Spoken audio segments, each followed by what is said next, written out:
Who is Ben 23? How did he become the wealthiest Ben to ever exist? What sets him apart from the rest?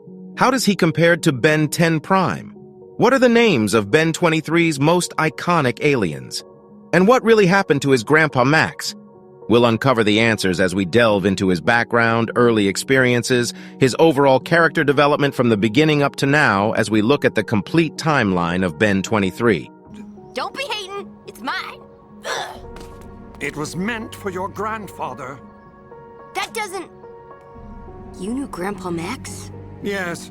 We are going to start by looking at the setup of Ben 23's dimension, an overview of Ben 23, and then a chronological development of Ben 23's story. Ben 23 is a 13-year-old Ben Tennyson from another dimension named Dimension 23. He is called Ben 23 because at a given time he only uses 23 of his aliens as a marketing strategy, but we shall look more into that later in this video. Early life of Ben 23. Just like most of the other Bens, Ben 23 found the Omnitrix at the age of 10. But sadly for him, he did not learn how to use the Omnitrix well because he did not have a Grandpa Max to help him learn how to use the Omnitrix in the best way possible. In Dimension 23, it seems Max Tennyson died shortly after Ben found the Omnitrix. Some people speculate that he may have been killed by Vilgax or his minions. Max died before Ben could even learn about the existence of the plumbers. As a result, all aliens in Dimension 23 are considered evil by Ben 23 and everyone else in Bellwood. From the age of 10 to 13, Ben 23 used the powers of the Omnitrix to enrich himself. He established many business deals and became a celebrity in his dimension. Ben 23, at the age of 13. Throughout the entire Omniverse series, Ben 23 is depicted as a 13-year-old, and all the episodes are centered on his interaction with Ben Prime. First appearance, Store 23. The first time we get to meet Ben 23 is in Ben 10 Omniverse Season 2 episode titled Store 23. Our journey begins with Store 23. Ben Prime accidentally enters Dimension 23 through Blarney T. Hoakstar's interdimensional Mr. Smoothie branch. Here he encounters Ben 23, a braggart and show-off who prefers using his alien forms for publicity rather than altruism. Ben Prime realizes that without Grandpa Max's guidance, Ben 23 lacks the moral compass that shaped his own heroism. The episode starts off with Ben, Max, and Liam being blasted out of a building in Undertown. Ben transforms into Feedback and chases after Liam, who has stolen Vaxasaurian eggs. Meanwhile, a Kinesillaran girl films Feedback's heroic actions, and Ben momentarily enjoys the social media fame that comes with being a hero. Max scolds Ben for not taking the situation seriously, and Ben walks away in frustration. Back at Plumber headquarters, Ben seeks help from Blukik and Dreba to find the 23rd Mr. Smoothie store. They locate the store, which keeps disappearing and reappearing due to existing in multiple dimensions. Inside, they meet a cow alien and a chicken alien leaving the store and discover Professor Hoakstar working on a dimensional travel machine. Outside, they encounter Tetrax causing trouble, and another Ben named Ben 23 arrives, who is famous and adored by fans. Ben 23 transforms into Freeze Lizard and battles Tetrax while Ben watches.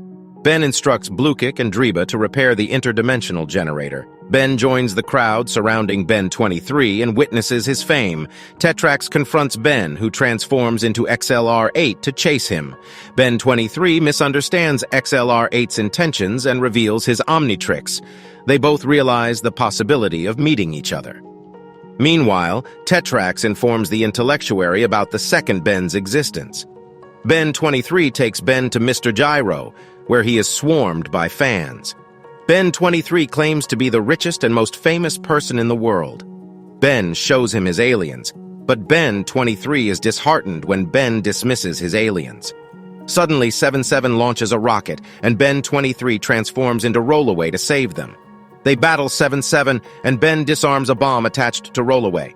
77 returns with Tetrax and the intellectuary, leading to a battle.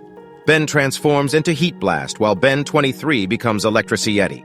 They defeat their opponents and revert to their human forms. Make a wish, alien. I'm a... Ben, cool your jets! This guy created your watch. The Hero Watch? Ben intervenes when Ben 23 is about to harm Azimuth and teaches him about being a true hero. Ben also tells Ben 23 that Azimuth is the creator of the Omnitrix. Azimuth takes away Ben 23's Omnitrix, telling him that he is not worthy of using it and that it was actually intended for his grandfather, Max Tennyson. But eventually, Ben 23 gets back his Omnitrix with the help of Ben Prime. Ben convinces Ben 23 to listen to Azimuth and explore the true potential of the Omnitrix. Ben returns to his dimension with Hoakstar, Blukich, and Dreba, and reunites with Max. In this episode, we also learn that the intellectuary villain that Ben 23 was fighting all along was Azimuth, who was just trying to get back the Omnitrix from the wrong hands of Ben 23. Listen to this guy like you'd listen to Max. I don't want to have to come back and save your butt. Or kick it. You don't have to worry about me. Moving forward, Azimuth becomes the primary mentor of Ben 23, just like Max Tennyson was to Ben 10 or Ben Prime. Second appearance. And Then There Were None. In And Then There Were None, Ben 23 becomes entangled in Vilgax's plot to destroy all Ben Tennysons across the multiverse. Recruited by Professor Paradox, No Watch Ben, and Gwen 10, Ben 23 joins the fight against Vilgax. However, the Bens are ultimately wiped out by the Chrono-Sapien time bomb, with the exception of No Watch Ben. Vilgax successfully destroyed all other timelines except for the No Watch Ben timeline. In this episode, Ben 23's time on screen was very limited to just a few seconds. Third appearance. And Then There Was Ben. In the episode, No Watch Ben works with Paradox to create all the other timelines and all the Bens from each. Restored from the effects of the actions of No Watch Ben and Paradox, Ben 23 reappears.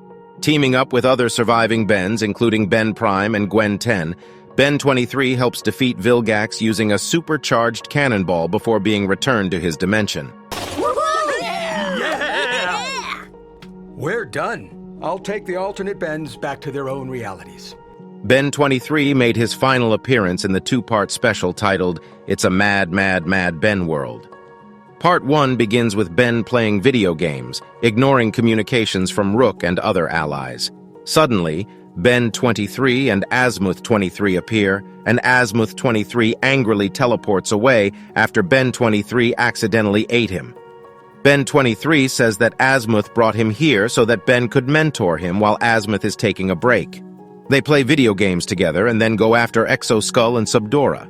However, Ben 23 is more concerned about being seen on camera than actually being a hero. Wait, where's the audience? Where are the cameras capturing my awesomeness?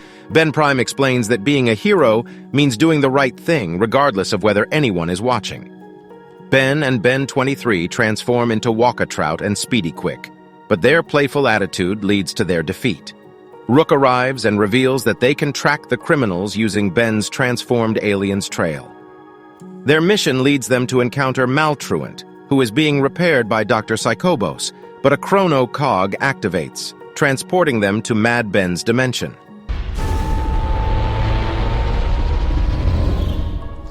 They encounter Mad Pakmar, Mad Rook, and Mad Ben. In this dimension, Mad Ben is the evil overlord and runs an evil empire with the help of Mad Rook.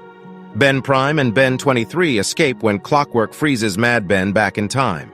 Later on, it is discovered that Maltruant is working with Mad Ben, and he is looking for a missing top key of his head that enables him to manipulate time more.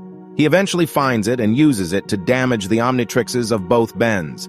At this point, Bens are unable to transform, and Mad Ben also turns his back on Dr. Psychobos. Maltruant runs off, leaving Mad Ben and others behind.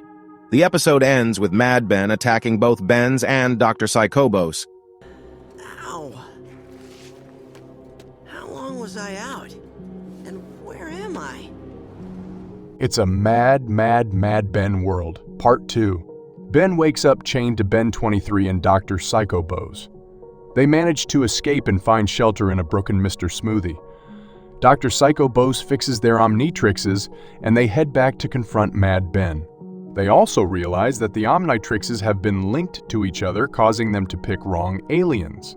Ben transforms into Gravitac and Ben 23 into Dynamite, overpowering Mad Rook and the guards. They transform back and help the workers. eventually rebelling against Mad Ben. Mad Ben transforms into Way Big, but they fight back and defeat him.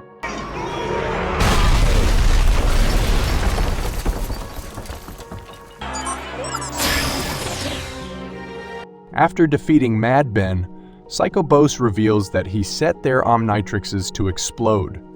Using their respective alien forms Gray Matter and Brain Frog, Ben 23 and Ben Prime fix their Omnitrixes quickly. They attempt to travel back to their original dimension with techno-bubbled clockwork, but fail. Oh, man! It sounded like it would work. Rook arrives with Professor Hokester's dimension, hopping Mr. Smoothie, and takes both Bens back to their home dimension. Before leaving, Ben 23 acknowledges that he is only worthy of his hero watch when he uses it to improve other people's lives. After going back to his dimension, Ben 23 continues being tutored by Tetrax, Azimuth, and Seven in his own dimension.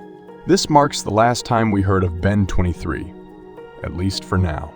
Overall, Ben 23's journey involves learning the true meaning of heroism, transitioning from a self-centered mindset to using his powers for the betterment of others.